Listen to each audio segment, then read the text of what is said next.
everyone, welcome back to the channel. This week I am going to be doing something a little different, although I feel like I say that kind of a lot, so maybe it's not that different, but I wanted to come on here and share with you some lessons that I have learned as a real estate agent in Wyoming.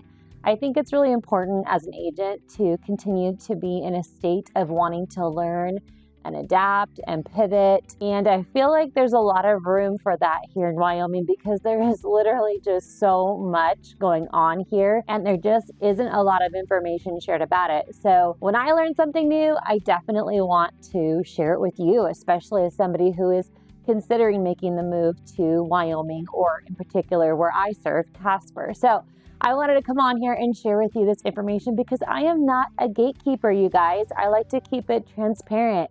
And if you don't know who I am, my name is Summer, and I'm a real estate agent located here in Casper, Wyoming.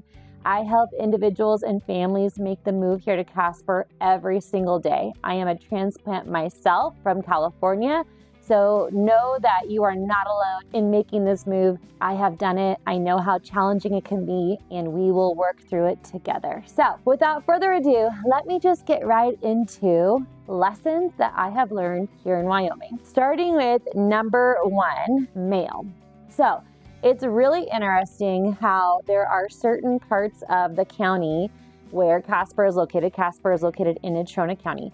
There are certain parts of the county that do not have home delivery mail service. And I'm sure you could probably imagine that, especially in the super rural parts. In parts of Mills and Evansville, even newer subdivisions, I'm talking homes that were built in the last 10 years, there are areas that do not have formal mail delivery service. So you may have a P.O. box even though your home may have been built in 2015 or 2016. And that was actually a lesson that I learned with one of my clients who was buying a newer construction home. And it was one of the last things that I thought about when we were getting ready to close. It was actually closing day, and we had a closing scheduled at the title company first thing in the morning. And as I was getting ready, I was like, oh, I didn't ask the agent where the mailboxes were because I knew that I didn't see any out in front, but usually that means that there's cluster mailboxes. And because this had an HOA, I just assumed that it was going to have cluster mailboxes in one part of that subdivision. So I decided to leave the house early. I drove up and down every street within that subdivision and I could not find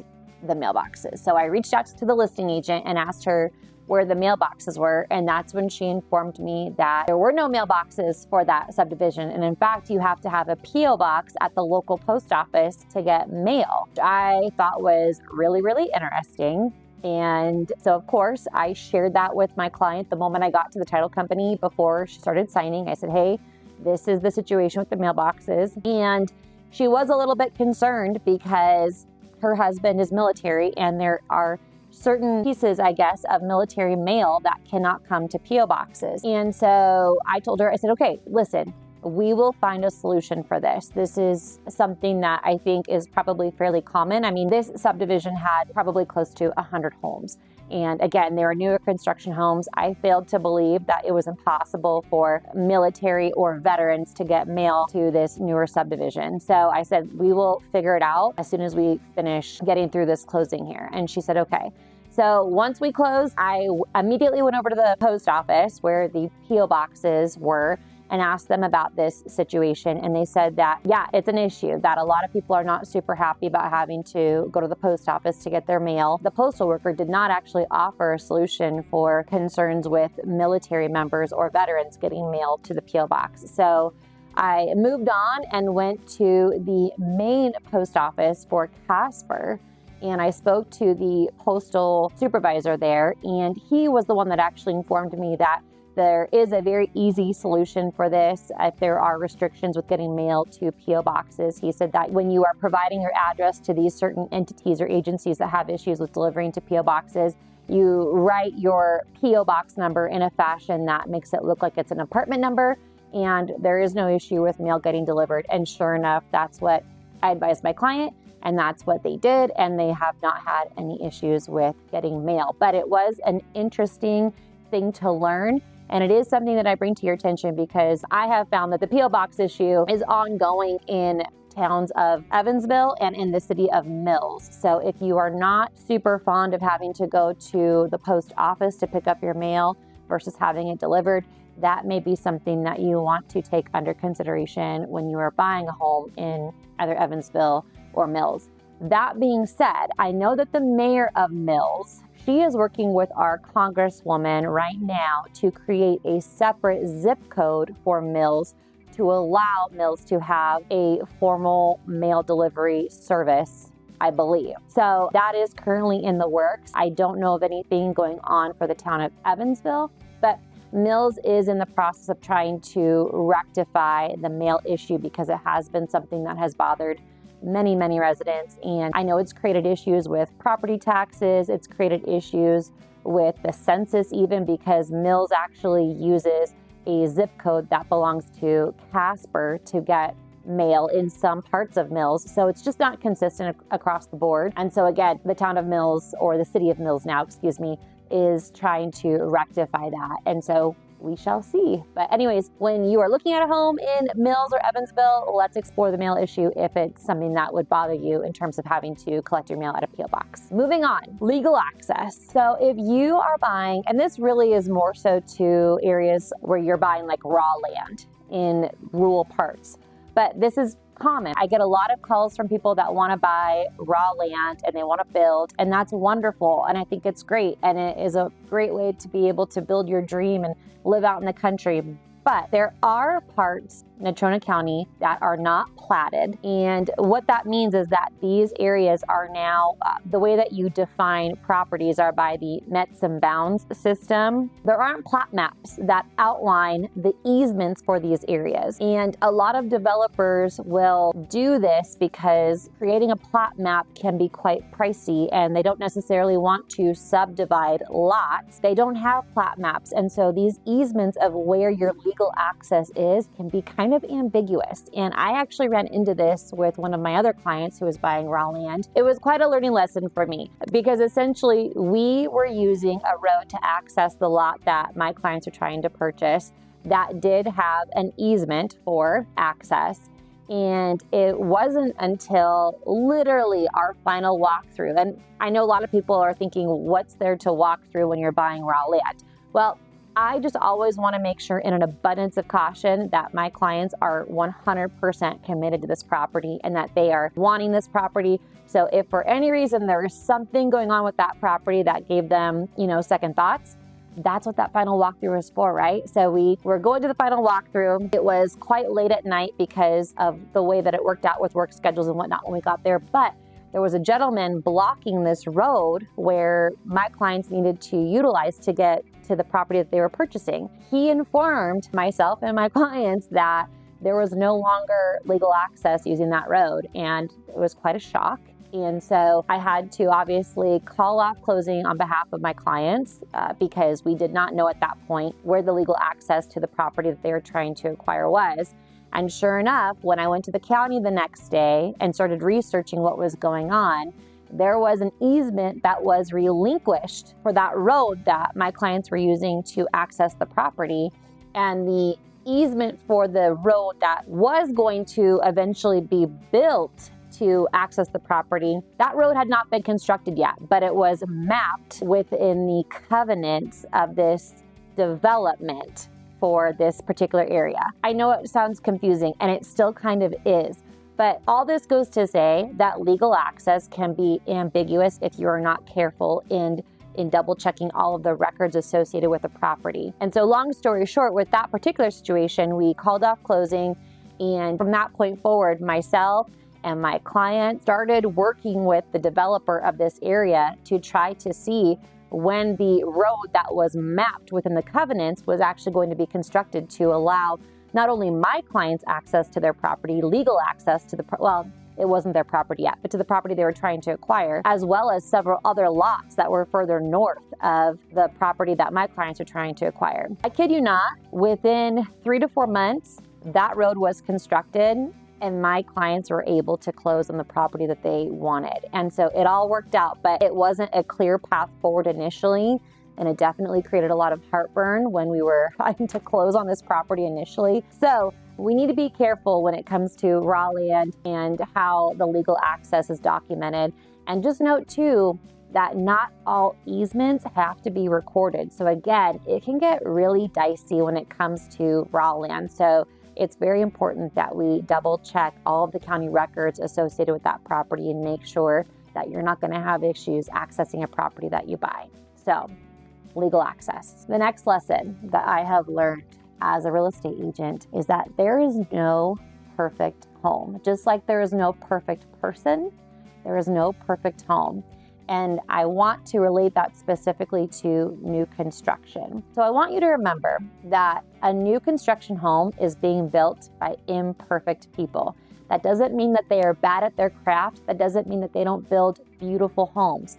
But nothing in this world is perfect, and that includes a new construction home. So when you are going into the building process of buying a new construction home, I just want you to remember that while we can do all of the inspections and have wonderful, collaborative, good communication with the builder along the way, at the end of the day, there still are going to be imperfections about your new construction home because it's being built by imperfect people, right? Again, I love sharing stories about what I've learned because I feel like I've been baptized by real estate and learning all of these wonderful things that I can share with clients to help better prepare them for what to expect. I was helping clients purchase a new construction home.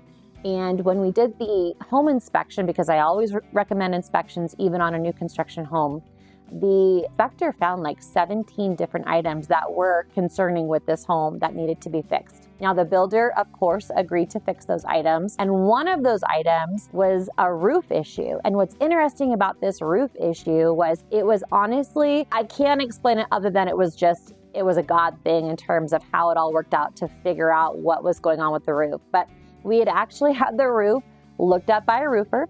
The roof was certified by an independent roofer, not by one through the builder. When we were coming back to re-inspect the items that the builder had already agreed to fix, I came out to the property and it was a bright sunny day over the summer.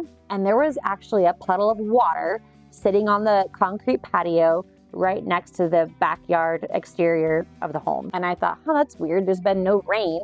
Where is this water coming from? And so thankfully the inspector who was there to re-inspect the other items decided to hop on the roof and see what was going on because it looked like it was leaking through the siding of the home. And so he checked the roof and sure enough, he found a gap where there was no flashing on the roof that was allowing water to get in.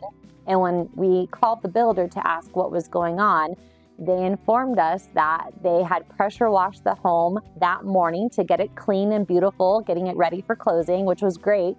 But because there was that gap where there was no flashing in the roof in between one of the gables, it actually allowed that water to seep through and come through the siding, the exterior siding of the home.